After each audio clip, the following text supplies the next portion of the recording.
नासिन जैकबाद रवासन के सरगन विवाद आवाम दुश्मन करार दींदे रद्द करे छॾियो ऐं हुकूमत का आवाम के रिलीफ फराहम करण जो मुतालबो कयो आहे। वधीक तफ़सील लाइ ॾिसूं था जैकबाद मां हज़ूर बख्श मुकेरी जी हीअ रिपोर्ट।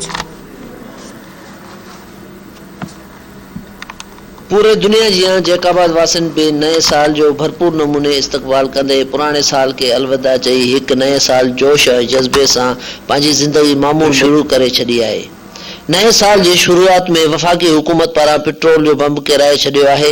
जैकाबाद वासिन पेट्रोल के अगन में वाद वारे फैसले के अवाम से डाढ़ करार ॾेई रद्द करे छड़ियो है। 2021 में समझ असां महंगाई जी चक्की पे पिसजी वियासीं।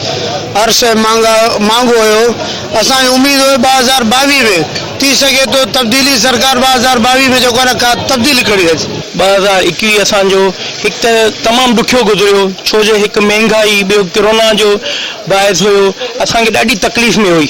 अल्लाह करे असांखे उम्मीद हुई तो 2022 में असांखे कुछ न कुछ थोजाइरो नज़र ईंदो, मगर इन असांजी हुकूमत पाकिस्तान जेको पोइ भी उहो भी जेको स्टार्टिंग में ही असांखे जेको पेट्रोल जो बोरान पैदा करे ऐं उन जा चार पिया वधाए करे असांखे जेको वॾी तकलीफ़ ॾिनी आहे। असांखे असां गवर्नमेंट ऑफ पाकिस्तान के पुरज़ोर अपील था कयूं त हिन टाइम ते असांजी हालत दुकानदारनि ऐं आवाम जी गरीबी अहिड़ी थी वई आहे जो खाइण खां उहो वीचारो लाचार थी वियो आहे, कोई वठण जे लाइ तयार न आहे। हमेशा परेशान रहे थी। 2021 में जेकी इमरान गवर्नमेंट जी तबाही आंदी महंगाई की सूरत में मिडिल क्लास अवाम उन महंगाई उन परेशानी को न निकरी सकी। तो 2021 की आखिरी रात में जो 17% हर के शय ते वधाए करे टैक्स हई हुई उन तो अञा तबाही बर्बादी आणे छड़ी। सूरत हाल इहा थी हुई इन टाइम तो गरीब तरह अमीर तर थी तो वने के भी हुकूमत के गरीब जी का गण न है। 2021 में हालांकि ये इमरान खान जी जी गवर्नमेंट आई है महंगाई थी हुई है, हर शइ जी महंगाई है, खाद पीत जी शयूं भी महंगी थी हुई।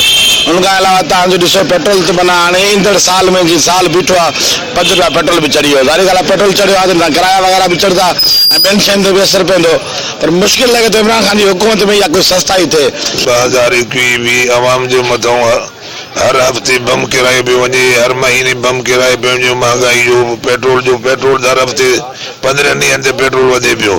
पेट्रोल जे करे सब शयूं वधनि था। गरीब सब्जी वठण जे लाइ मजबूर आहे, ख़ुदकशियूं थियनि था हद खां वधीक ज़्यादा।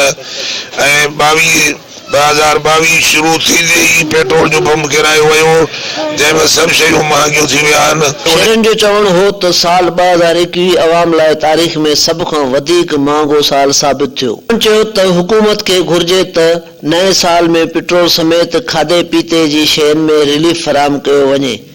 हुननि चयो त नए साल जे आमन ते पंहिंजे मुल्क जे सलामती लाइ ख़ासि दुआ घुरी मंज़िल तरफ़ वधिया आहियूं। उम्मीद है त नओ साल असांजे लाइ खुशियुनि जो साल साबित थींदो। कैमरामैन शकील बलो सां गॾु हज़ूर बख्श मुगेरी, धरती टीवी न्यूज़, जैकबाबाद।